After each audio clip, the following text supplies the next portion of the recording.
Tyre,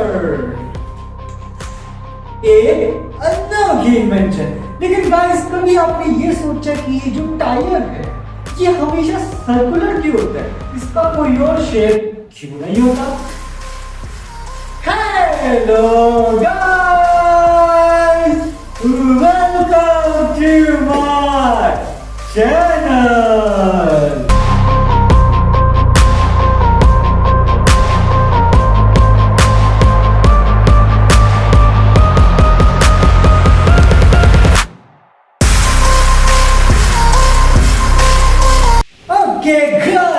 सबकी हाल चाल। So guys, हमारा जो क्वेश्चन है आज का वो मेरे माइंड में रेज किया था कि टायर हमेशा सर्कुलर क्यों होते हैं? स्क्वायर नहीं होते, ट्रायंगल नहीं होते, हेक्सागोनल नहीं होते, सर्कुलर ही होते हैं यार। ऐसा क्यों? इसके पीछे जरूर कोई ना कोई साइंटिफिक रीजन होगा। आप भी सोचते हो कि कभी कभी ऐसे गाइस, बिकॉज मैंने एक्सप्लोर किया तो मुझे पता लगा कि टायर की इन्वेंशन तो बहुत साल पहले हुई थी, लेकिन टायर सर्कुलर ही क्यों है? तो चलो गाइस इसको जानने की कोशिश करते हैं आज की इस वीडियो के जरिए। ठीक है गाइस, सो इसमें 3 रीजन लगते हैं। सबसे पहला रीजन है डायरेक्शन, कि जो सर्कुलर की जो डायरेक्शन होती है वो परफेक्ट रहती है।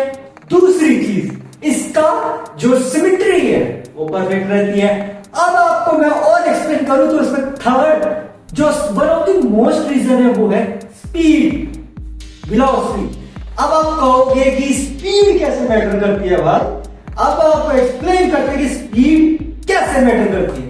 अब एक ऑब्जेक्ट ले लो सर्कुलर, जैसे कि ऑब्जेक्ट है मेरे पास ये, देखो भाई ये पूरा का पूरा ऑब्जेक्ट सर्कुलर है, ठीक है। अब टायर कैसे जुड़े होते हैं? यहाँ पे पॉइंट लगा होता है, स्पेसिफिक पॉइंट से जुड़े होते हैं, ठीक है। तो उसके अराउंड वो ऐसे रोटेट करते हैं। सड़क पे जब टायर ऐसे रोटेट करते हैं ना, ऐसे करके, और बीच में स्पाइक्स लगी होती है ऐसे करके, ठीक है। और वो टायर ऐसे करके रोटेट करता है।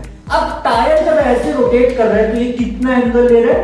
360 डिग्री एंगल। अब 360 डिग्री एंगल पे जब ये टायर रोटेट कर रहा है तो जो उसकी स्पीड है वो बढ़ जाएगी। अब आप पूछोगे क्यों? आप ये है स्क्वायर। अब सपोज अगर टायर स्क्वायर होगा तो क्या होगा? जो टायर की मोशन होगी वो कुछ ऐसे होगी, ऐसे ऐसे, फिर ऐसे, फिर ऐसे। अब इससे होगा क्या?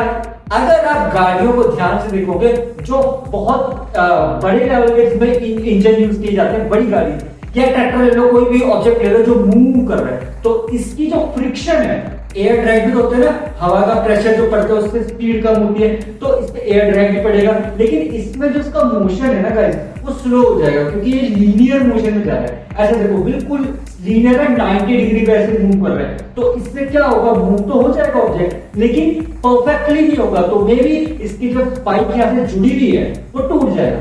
अब इसकी जगह अगर ऑब्जेक्ट हो ऐसे ट्रायंगुलर, ये जस्ट एक एग्जांपल के तौर पे, अगर सपोज ऑब्जेक्ट ट्रायंगुलर होगा तो क्या होगा? सो गाइस उसका जो मोशन है वो कुछ ऐसे करके रोटेट करेगा, ऐसे ऐसे। सो इससे होगा क्या? इससे होगा गाइस, ये देखिए गाइस पिक्चर आपके सामने। अब इसमें अगर ऐसे ट्रायंगल ऑब्जेक्ट है तो ट्रायंगल ऑब्जेक्ट में मोशन कैसे होगा? उसका मोशन होगा कुछ ऐसे करके।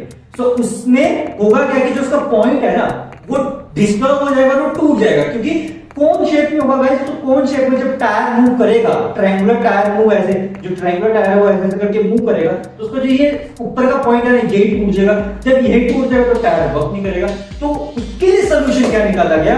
अब आपको एक और एग्जांपल से तो समझाने की कोशिश करते हैं। देखो अब ये जैसे ये लीनियर है, ये मैंने लीनियर लाइन ले ली। अब अगर टायर लीनियर होता, एक ऐसी स्ट्रेट लाइन होता, तो क्या होता? वो टायर ऐसे करके मूव, इससे क्या होता कि उसका जो मोशन है वो डिफर कर जाता, कि भाई वो परफेक्शन नहीं होता। और हाई स्पीड पे या जैसे क्लाइंबिंग करते हैं कहीं लोग, तो वहां पे ये बहुत बड़ी प्रॉब्लम बन सकता है।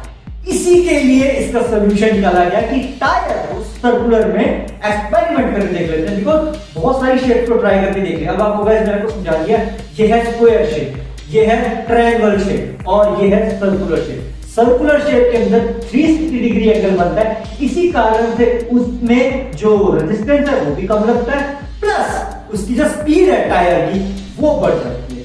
इसी कारण से टायर हमेशा सर्कुलर होते हैं। ठीक है guys, so that's it for today. और अगर आपको मेरी आज की वीडियो पसंद आए तो लाइक एंड शेयर करना, मेरे चैनल को सब्सक्राइब करना। Thanks for watching.